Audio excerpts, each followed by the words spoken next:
Hello,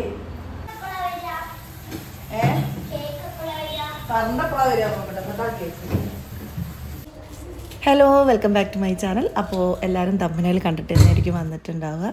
എൻ്റെ മോൻ്റെ birthday ആണ് കേട്ടോ എന്നാൽ. അപ്പോൾ ചെറിയൊരു ബിരിയാണിയൊക്കെ ഉണ്ടാക്കാമെന്ന് വിചാരിച്ചു. വേറെ പ്രത്യേകിച്ച് വലിയ പരിപാടികളൊന്നുമില്ല. ഒരു കേക്ക് കട്ടിങ്, ഒരു ഫുഡ്, ഇത്രയേ ഉള്ളൂ. അങ്ങനെ നമുക്ക് പുറത്തുനിന്ന് ആരും വരാനൊന്നുമില്ല. എൻ്റെ സിസ്റ്ററും മോളും മാത്രമേ വന്നിട്ടുണ്ടായിരുന്നുള്ളൂ. അപ്പോൾ നമ്മൾ മാത്രമുള്ള ഒരു ചെറിയൊരു ആഘോഷം അത്രയേ ഉള്ളൂ കേട്ടോ. അപ്പോൾ ബിരിയാണിക്ക് ഞാൻ ബീഫ് ബിരിയാണിയാണ് ഇന്ന് ഉണ്ടാക്കാൻ പോകുന്നത്. വലിയ ഇൻഗ്രീഡിയൻസും മസാല എന്നുള്ള സാധനങ്ങളൊന്നും ഇവിടെ പിള്ളേർക്കും ഇഷ്ടമല്ല, എനിക്കും വലിയ താല്പര്യമില്ല. അപ്പോൾ ഞാൻ എൻ്റേതായ രീതിയിലൊരു ബിരിയാണി വെക്കുകയാണ്. അത് നിങ്ങളുമായിട്ട് ഷെയർ ചെയ്യാം. ഇങ്ങനെയൊക്കെ തന്നെയാണോ നിങ്ങളും ഉണ്ടാക്കുന്നതെന്ന് എനിക്കറിയില്ല. ഞാൻ ഒന്നിലും ഓവർ മസാല അങ്ങനെ പ്രിഫർ ചെയ്യുന്ന ഒരാളല്ല. അപ്പോൾ ഇതാണ് എൻ്റെ സ്റ്റൈല്. ആർക്കെങ്കിലും ഇഷ്ടപ്പെടുകയാണെങ്കിൽ നിങ്ങൾ പരീക്ഷിച്ച് നോക്കിക്കോളാം. എന്നിട്ട് എന്നോട് അഭിപ്രായമൊക്കെ പറയട്ടോ.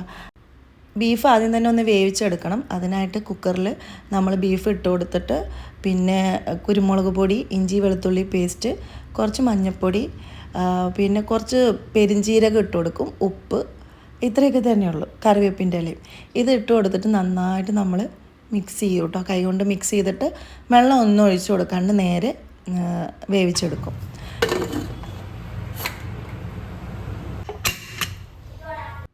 എന്നാൽ പിന്നെ ബീഫ് വെന്ത് വരുന്ന സമയം കൊണ്ട് നമുക്ക് ചിക്കൻ ഒന്ന് റെഡിയാക്കി വെക്കാം. അപ്പോൾ അതിന് വേണ്ട മസാലകളൊക്കെ ചേർത്ത് കൊടുക്കാം. ഇഞ്ചി വെളുത്തുള്ളി പേസ്റ്റ്, ഉപ്പ് ചേർത്ത് കൊടുക്കുന്നുണ്ട് പാകത്തിന്. പിന്നെ മുളക് പൊടി, മഞ്ഞൾപ്പൊടി. മുളക് പൊടി ഞാൻ രണ്ടും എടുത്തിട്ടുണ്ട്. കാശ്മീരി ചില്ലി എടുത്തിട്ടുണ്ട്, സാധാ മുളക് പൊടി എടുത്തിട്ടുണ്ട്. അതൊക്കെ ഓരോരുത്തരുടെ ഇഷ്ടത്തിനനുസരിച്ച്. പിന്നെ ചിക്കൻ ഫ്രൈ ഉണ്ടാക്കുക എന്ന് പറഞ്ഞാൽ തന്നെ ഒരുപാട് വെറൈറ്റീസ് ട്രൈ ചെയ്ത് നോക്കാറുണ്ട്. അപ്പോൾ എല്ലാവരും പല പല രീതിയിലായിരിക്കും ചിക്കൻ ഫ്രൈ ഉണ്ടാക്കുന്നത്, പല ടേസ്റ്റുകളിലായിരിക്കും. പറയുമ്പോൾ എന്താ ഒരു ചിക്കൻ ഫ്രൈ, പക്ഷേ ആ ചിക്കൻ ഫ്രൈ തന്നെ ഒരുപാട് വെറൈറ്റീസ് എല്ലാവരും ട്രൈ ചെയ്ത് നോക്കാറുണ്ട്. അപ്പോൾ ഞാൻ പിന്നെ ഇതിനകത്തേക്ക് തൈരും കുറച്ച് പെരുംജീരകം ചേർത്ത് കൊടുക്കുന്നുണ്ട്. പിന്നെ ആവശ്യത്തിന് കറിവേപ്പിൻ്റെ ഇലയും ഒരു മുട്ടയും, ഇത്രയേ ഉള്ളൂ. ഇത് നന്നായിട്ട് മിക്സ് ചെയ്ത് വെക്കുന്നുണ്ട്. പിന്നെ നല്ല ക്രിസ്പിയായി കിട്ടാൻ വേണ്ടിയിട്ട് എല്ലാവരും ചെയ്യുന്ന പോലെ ഞാനും കോൺഫ്ലവർ അല്ലെങ്കിൽ അരിപ്പൊടിയും ചേർത്ത് കൊടുക്കാം, അറിയാമല്ലോ. അപ്പോൾ അങ്ങനെ ചെയ്ത് നമ്മളെ ചിക്കൻ ഫ്രൈക്കുള്ളത് ഞാനിവിടെ റെഡിയാക്കി. ഇനി വീണ്ടും ബിരിയാണിയിലോട്ട് തന്നെ പോവാം. അപ്പോൾ ബിരിയാണിക്ക് വേണ്ട ഉള്ളി ഇതുപോലെ വറുത്ത് കോരി മാറ്റി വെക്കണം. നമുക്ക് ലാസ്റ്റ് ഇതിങ്ങനെ ദമ്മിടുമ്പോൾ ഇടാൻ വേണ്ടിയിട്ടാണ് കേട്ടോ. അപ്പോൾ ഓയിൽ ഒഴിച്ചപ്പോൾ അതിൽ കുറച്ച് വെള്ളം ഉണ്ടായിരുന്നു. വെള്ളം ആഡായിപ്പോയി. അപ്പോൾ പൊട്ടിത്തെറിക്കാൻ തുടങ്ങി. പെട്ടെന്ന് തന്നെ ഞാൻ ഉള്ളി വാരിയിട്ടതാണ്. അപ്പോൾ ഇങ്ങനെയൊക്കെ പല കാര്യങ്ങളും കുക്കിങ്ങിനിടയിൽ സംഭവിക്കാറുണ്ട്. അതൊക്കെ പിന്നെ സ്വാഭാവികം. അപ്പോൾ ഞാൻ ഉള്ളി നന്നായിട്ട് മൊരിച്ച് ഫ്രൈ ചെയ്ത് മാറ്റി വെച്ചു. പിന്നെ അണ്ടിപ്പരിപ്പ് മുന്തിരിയും അതിൻ്റെ കൂടെ തന്നെ ഫ്രൈ ചെയ്തെടുക്കുന്നുണ്ട് കേട്ടോ. അപ്പോൾ അത് എടുക്കാൻ വിട്ടുപോയതാണ്. അപ്പോൾ അതെല്ലാവരും ഒന്ന് ശ്രദ്ധിച്ചോണം. അണ്ടിപ്പരിപ്പ് മുന്തിരിയും ഞാനിതിൽ ഇടുന്നുണ്ട്. അപ്പോൾ അതും കൂടെ ഈ കൂട്ടത്തിൽ തന്നെ ഞാൻ ഫ്രൈ ചെയ്ത് എടുത്തിട്ടുമുണ്ട്. ആ വീഡിയോ വിട്ടുപോയതാണ് കേട്ടോ. ഇനിയിപ്പോൾ നമുക്ക് ബിരിയാണിക്ക് വേണ്ട മസാല റെഡിയാക്കി എടുക്കാം. അതിന് നമ്മൾ ഓയിൽ ഒഴിച്ചു കൊടുത്ത് അത് ചൂടാകുമ്പോൾ പെരുംജീരകം ഇട്ട് കൊടുക്കുന്നുണ്ട്. ഒരു 1/2 ടേബിൾ സ്പൂൺ പെരുംജീരകം ഇട്ട് കൊടുത്തിട്ടുണ്ടാവും. പിന്നെ സവാള ഞാൻ എപ്പോഴും ബിരിയാണിക്ക് അങ്ങനെ കൂടുതൽ എടുക്കില്ല, കുറവേ എടുക്കാറുള്ളൂ. കാരണം ഒരു മധുരം തോന്നും. നമുക്കിപ്പോൾ എന്തിനാണെങ്കിലും സവാള കുറേ വാരി ഇട്ട് കഴിഞ്ഞാൽ അത് മധുരിക്കും. പിന്നെ ഞാൻ പറഞ്ഞല്ലോ, മസാലകൾ ഞാൻ കുറവാണ് ഉപയോഗിക്കുന്നത്. അപ്പോൾ അധികം ഈ സവാളയുടെ രുചിയൊന്നും നിൽക്കണ്ടെന്ന് വിചാരിച്ചിട്ട് കുറവ് തന്നെ ഇടാറുള്ളൂ. അപ്പോൾ അതിലേക്ക് പിന്നെ വേപ്പിൻ്റെ ഇലയും പച്ചമുളകും ഇട്ട് കൊടുത്തിട്ടുണ്ട്. അപ്പം അത് നന്നായിട്ട് കുക്കായി വരട്ടെ. ആ സമയം കൊണ്ട് ബീഫ് അടിപൊളിയായിട്ട് വെന്ത് വന്നിട്ടുണ്ട് കുക്കറിലിരുന്നിട്ട്. അപ്പോൾ ഉള്ളിയും ഇതുപോലെ നന്നായിട്ടൊന്ന് വഴണ്ട് വരുമ്പോൾ നമുക്ക് അതിനകത്തേക്ക് തക്കാളി ചേർത്ത് കൊടുക്കാം. പിന്നെ നമ്മൾ ഈ ബീഫും കൂടെ ചേർത്തിട്ട് ഒരു സ്ലോ കുക്കിങ്ങാണ് പിന്നെ ചെയ്യുന്നത്. പെട്ടെന്ന് ഈ വെള്ളം വറ്റിച്ചെടുക്കാനും നോക്കണ്ട. ഇപ്പോൾ ആ ബീഫിൽ നിന്ന് വന്നിട്ടുള്ള വെള്ളം മാത്രം തന്നെയാണ് ഫുള്ള് നമ്മൾ ഇതിലോട്ട് ഒഴിച്ചു കൊടുക്കുന്നത്, വേറെ വെള്ളം ഒഴിച്ചു കൊടുക്കുന്നില്ല. അപ്പോൾ അതിന് വേണ്ടിയിട്ട് ഞാനിപ്പോൾ ഉള്ളിയിലോട്ട് ഇഞ്ചിയും വെളുത്തുള്ളിയും പേസ്റ്റും കൂടെ ഇട്ട് കൊടുത്തിട്ടുണ്ട് കേട്ടോ. അപ്പോൾ അത് നന്നായിട്ടൊന്ന് വഴണ്ട് വരുമ്പോൾ ഇനി തക്കാളി ചേർത്ത് കൊടുക്കണം. തക്കാളി ചേർത്ത് കൊടുത്തിട്ട് അതൊന്ന് നന്നായിട്ട് വേകുമ്പോൾ നമ്മൾ വേവിച്ച് വെച്ച ബീഫും കൂടെ ചേർത്ത് കൊടുക്കും. എന്നിട്ട് ഈ എന്താ പറയുക, ഉള്ളി വഴറ്റിയതും തക്കാളിയുടെയും ഒക്കെ ടേസ്റ്റ് ആ ബീഫിലേക്ക് ചേരാൻ വേണ്ടിയിട്ട് കുറച്ച് സമയം അങ്ങനെ മൂടി വെച്ച് വേവിച്ചിട്ട് നമ്മൾ വീണ്ടും ഇതിനകത്തേക്ക് മസാല ചേർത്ത് കൊടുക്കണം. ഇനിയാണ് ഞാൻ പറയുന്നത് മസാല കുറച്ച് മതി എന്ന് പറഞ്ഞ കാര്യം. 1/2 ടേബിൾ സ്പൂൺ കുരുമുളക് പൊടിയും ഒരു 1/2 ടേബിൾ സ്പൂൺ മഞ്ഞൾപ്പൊടിയും പിന്നെ ഉപ്പും ഒന്ന് കറക്റ്റ് ചെയ്തെടുക്കണം. പിന്നെ ഒരു 1/2 ടേബിൾ സ്പൂൺ നമ്മുടെ ഗരം മസാലയും ചേർത്ത് കൊടുത്തിട്ടുണ്ട്. ഇത്രയേ ഉള്ളൂ ഇതിനകത്ത് ഇൻഗ്രീഡിയൻസ് ആയിട്ട് വേറെ ഒന്നും ഞാനിതിൽ ചേർത്ത് കൊടുക്കുന്നില്ല. കൂടുതൽ എന്തെങ്കിലും ചേർത്ത് കഴിഞ്ഞാൽ ബിരിയാണി വൃത്തികേടായി പോകത്തേ ഉള്ളൂ, അതുകൊണ്ടാണ്. അപ്പോൾ ഇത്രയേ ഉള്ളൂ. അപ്പോൾ ഇനി നമുക്കിത് നന്നായിട്ട് മൂടി വെച്ച് കുറച്ച് സമയം ഒരു ലോ ഫ്ലെയിമിലിട്ടിട്ട് അങ്ങനെ വെച്ചേക്കാം. അത് കഴിയുമ്പോൾ ആ സമയം കൊണ്ട് നമുക്ക് ഒരു സൈഡിൽ ചോറ് വേവിച്ച് ഊറ്റിയെടുക്കാം. അങ്ങനെയാട്ടോ ഞാൻ ചെയ്യാറ്. വേവിച്ച് തന്നെ ഊറ്റിയെടുക്കും. അത് ഞാൻ കാണിക്കുന്നില്ല.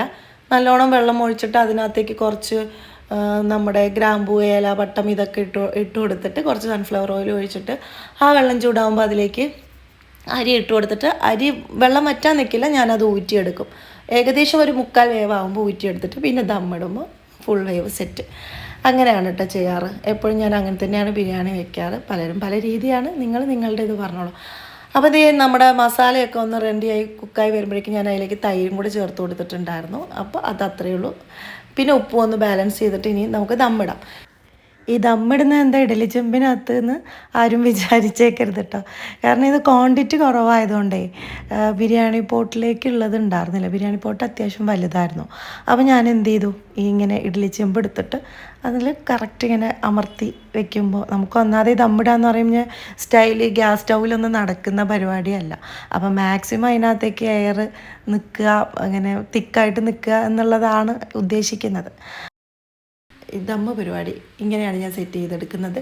ലാസ്റ്റ് നെയ്യൊക്കെ നന്നായിട്ട് ഒഴിച്ച് പിന്നെ ഈ ഉള്ളി വഴറ്റിയത് ഉള്ളി നമ്മൾ പൊരിച്ചെടുത്തില്ലേ അതും ഇട്ട് കൊടുത്ത് അണ്ടിപ്പരിപ്പും മുന്തിരിയും ഒക്കെ ഇട്ട് കൊടുത്ത് സെറ്റ്. ഇത്രയേ ഉള്ളൂ പരിപാടി. പിന്നെ കുറച്ച് മല്ലിച്ചപ്പും കൂടി ചേർത്ത് കൊടുത്തിട്ടുണ്ട്.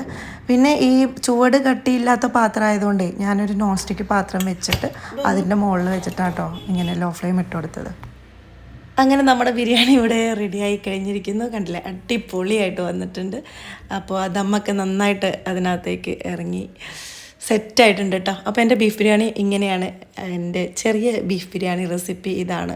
നമുക്കിത് കഴിക്കുമ്പോൾ ഉണ്ടല്ലോ വലിയൊരു മസാലയുടെ പ്രശ്നമൊന്നും വരില്ല. അടിപൊളി ടേസ്റ്റ് ആയിരിക്കും. ഇങ്ങനെ ഉണ്ടാക്കിയിട്ടില്ലെങ്കിൽ ആരെങ്കിലും ഒന്ന് ഉണ്ടാക്കി നോക്ക്. യഥാർത്ഥ ബീഫിൻ്റെ ടേസ്റ്റ് നമുക്ക് ആ ബിരിയാണിയിൽ വരണമെങ്കിൽ ഇങ്ങനെ ചെയ്തേ പറ്റുള്ളൂ. ഇനി നമുക്കതൊരു വലിയ പാത്രത്തിലേക്ക് നന്നായിട്ട് മിക്സ് ചെയ്ത് എടുക്കാം. കാരണം ഇപ്പോൾ ഞാൻ നെയ്യൊക്കെ ഒരു സ്ഥലത്ത് അങ്ങനെ പലതും പല ലെയറായിട്ടൊക്കെ അല്ലേ ചെയ്ത്. അപ്പോൾ ഇതെല്ലാം കൂടെ ഒന്ന് മിക്സ് ചെയ്യുമ്പോൾ സെറ്റ്. അടിപൊളി ബിരിയാണി ഇവിടെ റെഡിയായി.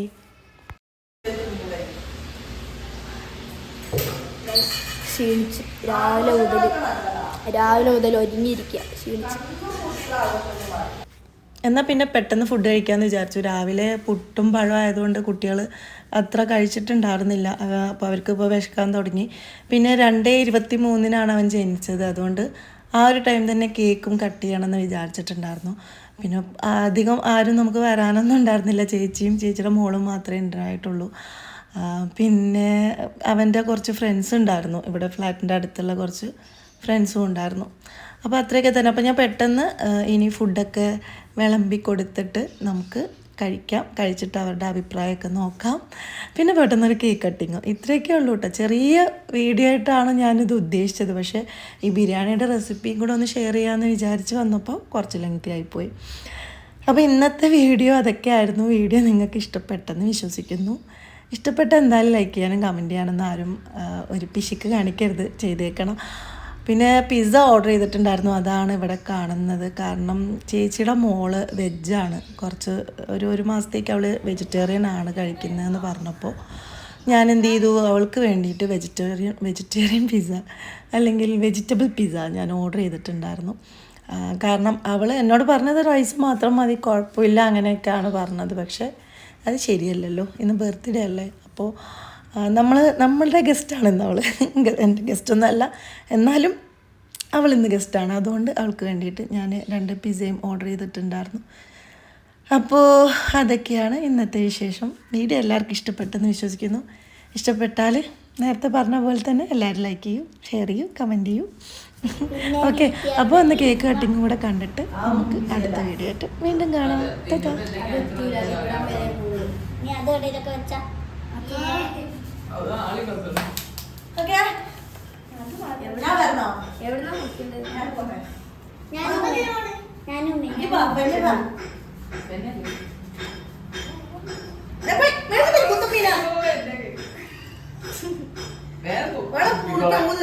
Happy birthday.